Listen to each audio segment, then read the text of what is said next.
So would anyone like to comment here about what you see as the challenges as we move forward into the detail? Please. Two quick ones. Planning and preparation, which we mentioned in a small group day. Yes. Do we have the time given to us in our day, in our school day? And Okay. secondly, class scheduling, was also mentioned in this table over here. Yes. If you have 40 minutes to get in and to get out and to talk about the process, Right. and all of a sudden you have no more time. Sure. So, Okay. There was a hand over here. Yes. Yeah. One of the challenges I have is at a private day school, parents are spending a lot of money to Yes. send their kids to the school. Sure. And they want a very robust curriculum. Uh-huh. And so sometimes differentiated instruction, they call dummying down a little Uh-huh. bit, and that poses a problem. So some of that is educating the parents. Yeah. Some of that is. And we talked before about the difference between modifying and differentiation. But let's also be clear that if you have a child that is on that weaker end in terms of their cognitive capacities, you know, parents also have to be realistic in terms of what their child has the ability to do, or, you know, what the best way by which to engage them.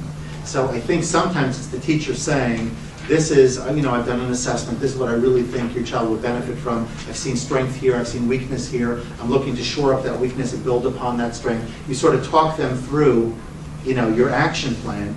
They might be more willing to buy in. I'm actually talking about the really strong students who Oh. can tackle any kind Oh, of. so then yes, that is Their true. parents, that's a challenge. Yeah, that's true, and that's a good point, because I think oftentimes what we do is, we tend to think of differentiation and certain other techniques as being helpful for that, let's call it resource or remedial community or group within our classrooms. And we're really focused on the special needs learner.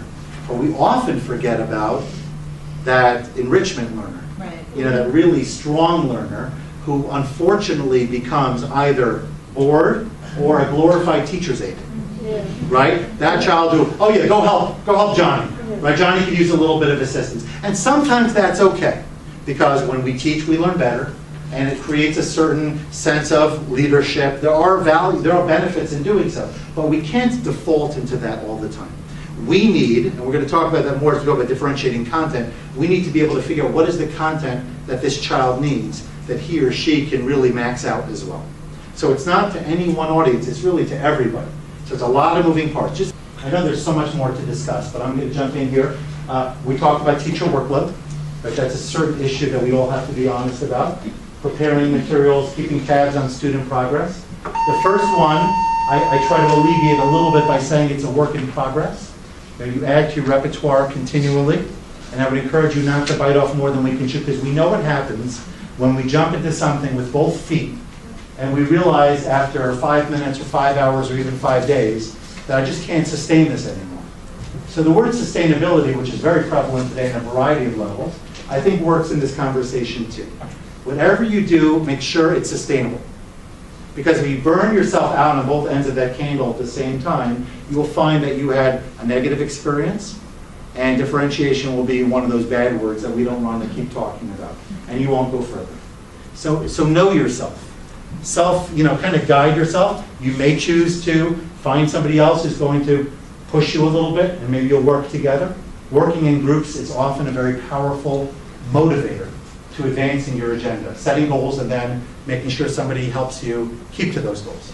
But even if they're your own goals that you keep privately, setting a goal is a good thing, but try to be smart about those goals so that you are not taking along too much, or at the same time doing so little that by the end of the day you really haven't changed the tenor of your classroom all that much. The second one requires a lot of assessment. And we're going to talk about that. It'll make it a little bit easier by the time we're done today, I think. Okay? Curricular domains, that's the issue of breadth versus depth, as we've discussed. Proper training, right? It's great to say I want to differentiate, but if I don't know how, and again, our conversation today will get us started. There's a lot more to learn, but at least we'll be taking some steps in the right direction. But teachers need to know, and I think you're going to probably have to, unless your school is focused on it, and we'll give you more internal PD or opportunities elsewhere to find out more information, you're probably best doing some research online or getting some books that are written by respected authors that really know the content well and can give you ideas. Because that's the way you're going to become a more proficient expert. And the last one is this piece which I think is prevalent in education. As much as I like to think that we're making progress here, there is a general tendency towards dismissing new ideas as the latest trend. You've probably heard it. Though the seasoned teachers in the room in particular, I'm sure are familiar with the expression, oh, that's just the latest thing in education. Sort of like it'll blow over, like every other great idea that comes and goes. And we have seen some that do that. But I think differentiation could be and should be a key, because it really does speak to a fundamental philosophy in education.